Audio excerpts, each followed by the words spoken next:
Greetings, everyone. Welcome back.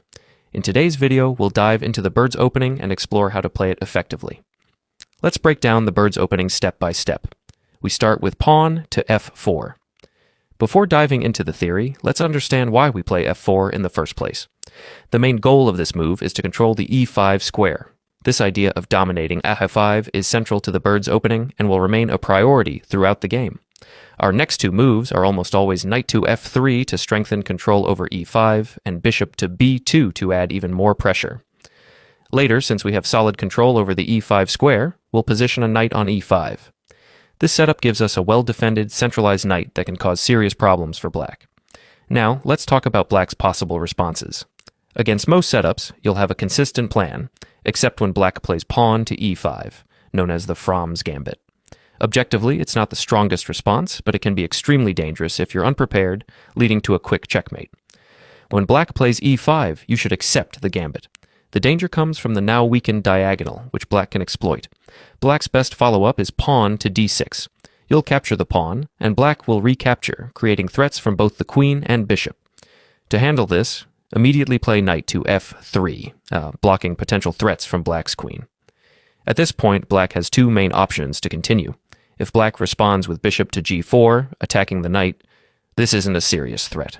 Simply play pawn to e3, bringing your queen into the defense of the knight. After a move like knight to c6, continue with bishop to e2. If black plays knight to f6, you can safely castle. Then, push pawn to b3 followed by bishop to b2. At this point, you're up a pawn, and even though your position might feel a bit cramped, black doesn't have much compensation for being a pawn down. This makes bishop to g4 a relatively weak option. However, a much stronger response is pawn to g5, known as the Lasker variation. This move may look odd, but the idea is to play pawn to g4, forcing your knight away and creating threats with the queen. To handle this, play pawn to g3 to block the diagonal and prevent immediate threats.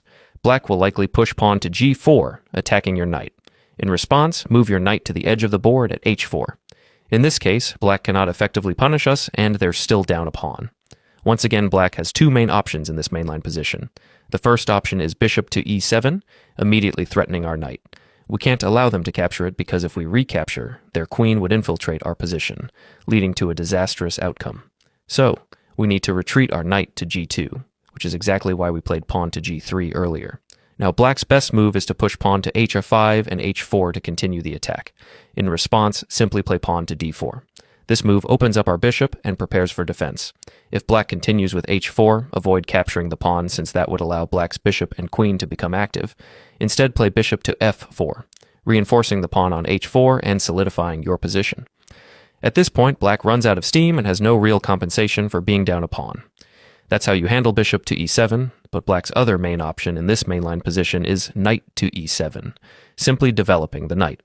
However, their king side is completely exposed, making castling on that side impossible. The move you want to play here is pawn to d4, and there's a specific reason for this immediate push. After knight to g6, attempting to exchange knights, you'll capture the knight, and when black recaptures, a threat emerges.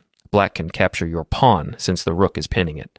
To neutralize this threat, play queen to d3, which is precisely why we pushed d4 earlier. Now the pawn is safely defended. From here, continue with pawn to c3 and bishop to g2. You'll then reposition your knight to e4. Although black maintains some pressure from the pawn on g4 and the open h-file, they lack sufficient compensation for their weaknesses. I don't believe black has full compensation for the pawn, and you'll have strong chances in this position. That's how you handle pawn to e5, the Fromm's Gambit. So make sure you're familiar with this line. Now, let's dive into black's other responses. Here, black can choose from many options, including d5, c5, knight to f6, knight to c6, d6, or e6. The key takeaway is that no matter what black plays, except for pawn to e5, you can proceed in a very similar way. Let's use pawn to d5 as an example. Your first move should be knight to f3, controlling the e5 square while developing your knight.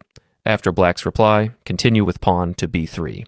Notice how the ideas we discussed at the beginning are coming into play. You're consistently reinforcing control over e5. Finally, develop your bishop to b2, maintaining pressure on e5 and solidifying your position.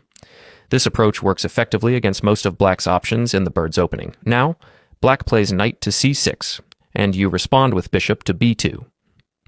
The beauty of controlling the e5 square so thoroughly is that black's pawn break with e5 becomes very challenging to achieve, which is excellent for you. If black successfully plays e5, it could spell trouble for your position. More likely, black will continue developing with knight to fa6. You should then push pawn to e3, opening up the bishop with the intention of placing it on b5. The goal here is to trade off black's knight, reducing its influence on the e5 square and making it easier to control. At this stage, black has many options, but let's examine pawn to e6 as an example. Regardless of what black plays, your setup remains consistent. After e6 or any similar move, continue with bishop to b5. This pins the knight and aims to trade it off, reinforcing your grip on the a5 square. This consistent setup is reliable and can be used in nearly every line against black's responses in the bird's opening. If black provokes you with pawn to a6, this is actually a poor move because you were planning to capture the knight anyway. After the trade on c6, black ends up with doubled c-pawns, which are usually not beneficial in this position. While doubled pawns can be useful in some openings, this is not one of those cases. Simply castle, and you'll have a comfortable advantage. A better approach for black is to play bishop to d7, aiming to break the pin and recapture with the bishop once you eventually take on c6. And by the way, at some point you will capture that knight or another piece around this area. At this stage, simply castle. If black continues with bishop to e7, preparing to castle, you should play pawn to d3. The plan is to reposition your knight to d2 and later maneuver it to e5.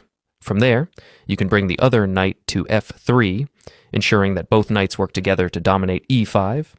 Now, black will most likely castle, and you continue with knight to d2. At this point, black plays pawn to a6, provoking you to capture. Since we were planning to trade anyway, you go ahead and capture the knight. After black recaptures, you immediately place your knight in the center with knight to e5, attacking the bishop. The best defensive move for black would be bishop back to a8, but realistically, no human player would make such a passive move. Instead, the most common response is queen to c7, defending the bishop. At this stage, you have a few strong options. You can continue with knight d2 to f3, reinforcing your central knight and securing control over e5.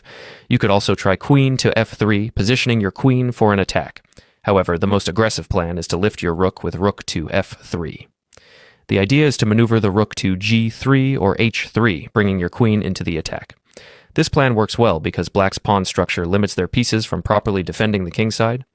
For example, if black retreats with knight to d7, a common move, you can immediately attack the knight, preparing pawn to f6, which will further strengthen your control over e5 and put pressure on black's position.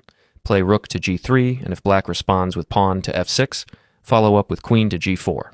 At this point, you're winning. Queen takes pawn on g7 is decisive, and black can't handle it. After rook to f7, knight captures, king captures, and queen captures on g7, you're completely winning. If black tries pawn to d4 to open up their bishop, play pawn to e4. Even though your bishop is blocked, black's pieces are also inactive. Their bishop and knight are staring at pawns, and your plan is to continue attacking on the king side.